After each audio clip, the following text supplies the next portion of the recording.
Good morning students. तो आज हम करेंगे क्लास +1 का next topic that is Newton second law. कल हमने किया था न्यूटन फर्स्ट लॉ, आज हम बात करेंगे न्यूटन के सेकंड लॉ के बारे में। मैंने आपको बताया था कि न्यूटन ने हमें 3 लॉज दिए हैं, 3 लॉज ऑफ मोशन। फर्स्ट को हम कहते हैं first law, second law and third law. तीनों ही लॉ जो हैं that is related to the motion. कल हमने फर्स्ट लॉ कर लिया था, आज हम सेकंड लॉ की बात करते हैं। What is second law of motion, what is Newton second law of motion.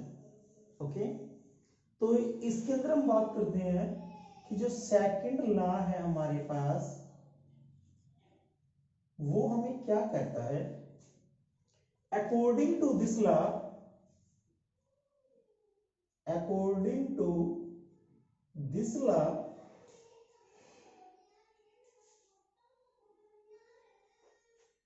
the rate of change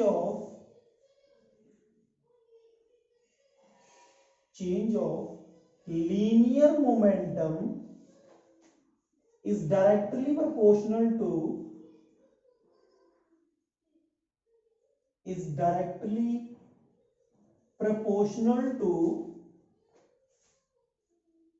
applied force।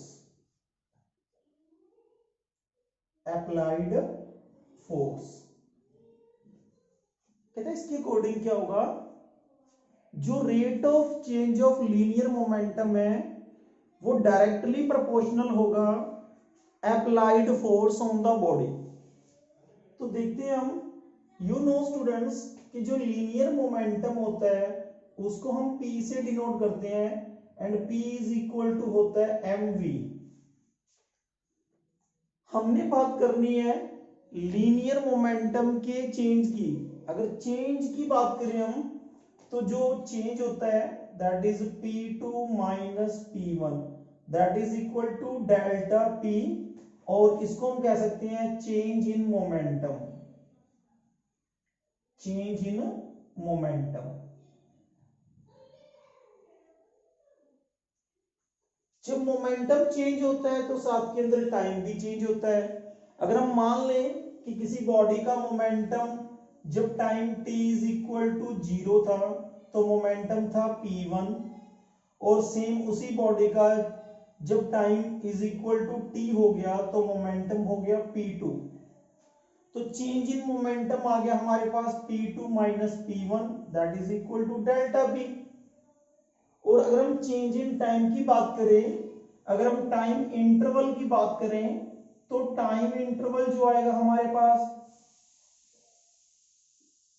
वो कितना आएगा, टाइम इंटरवल आएगा फाइनल टाइम कितना है t माइनस इनिशियल टाइम कितना है 0 and that becomes equal to delta t।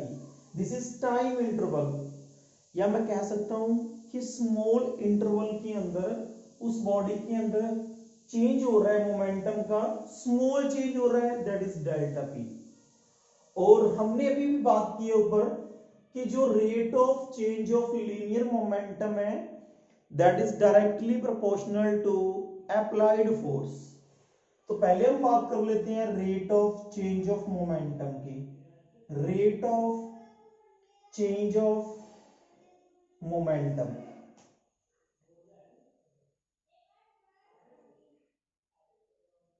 Yes students, जहां पे वर्ड आ जाए रेट, मैंने आपको पहले भी बताया है कि जहां पे एक वर्ड लग जाए रेट, इसका मतलब होता है डिवाइड में टाइम। अब यहाँ पे क्या हो रहा है, rate of change of momentum हो रहा है, यानी कि मोमेंटम जो है with respect to time change हो रहा है, तो उसको हमने लिख दिया delta p over delta t। और जस्ट अभी हम बात करके आए हैं कि जो लीनियर मोमेंटम है, चेंज इन लीनियर मोमेंटम या rate of change of linear momentum that is directly proportional to applied force. और मैं मान लूं कि if F is the applied force on body then according to definition के according क्या होगा, D delta P over delta t is directly proportional to f. The rate of change of linear momentum is directly proportional to applied force. अगर rate of change of linear momentum force के directly proportional है तो जो force है वो भी तो rate of change of linear momentum के directly proportional है. तो यहां से हम ये भी लिख सकते हैं also F is directly proportional to dp over dt. ये भी लिख सकते हैं. जब प्रोपोर्शनैलिटी का साइन हटाते हैं तो कांस्टेंट लग जाता है.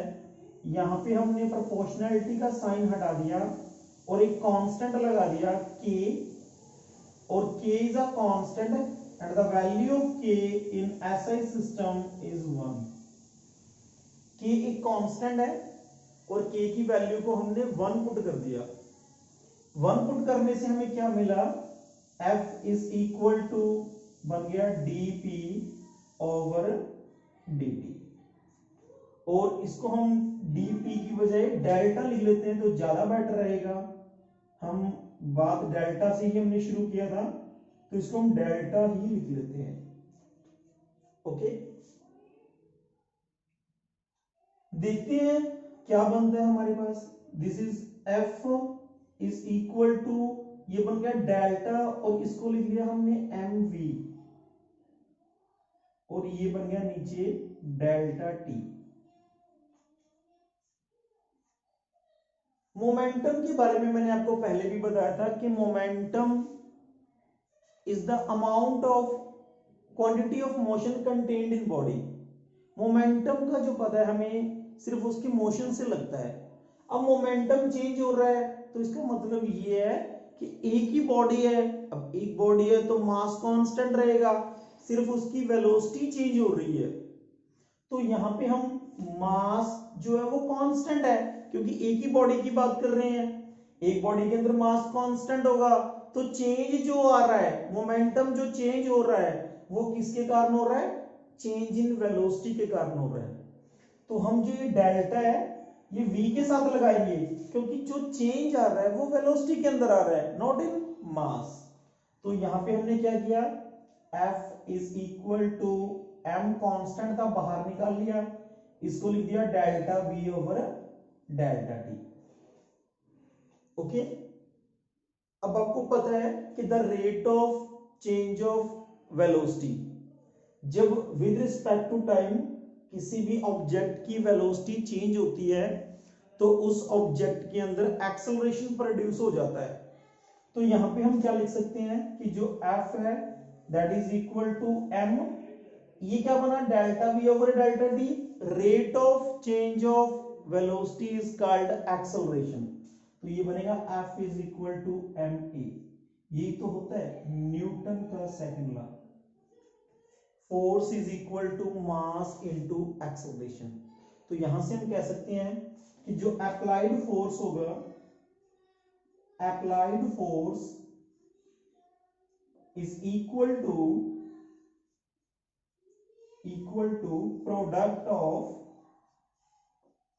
Product of mass and acceleration produced in the body. इसी को हम कहते हैं न्यूटन का second law. This is Newton second law. तो स्टूडेंट्स आप लोगों को ये समझ में आया होगा न्यूटन का सेकंड लॉ क्या होता है. न्यूटन का सेकंड लॉ जो होता है F is equal to ma, और इसको हम शुरू करते हैं the rate of change of linear momentum is directly proportional to applied force on the body. तो इसकी हमने डेरिवेशन कर ली है, आप लोगों को समझ में आ गई होगी. फिर भी अगर आपको कोई दिक्कत हो तो आप मेरे से पूछ सकते हैं. Thank you.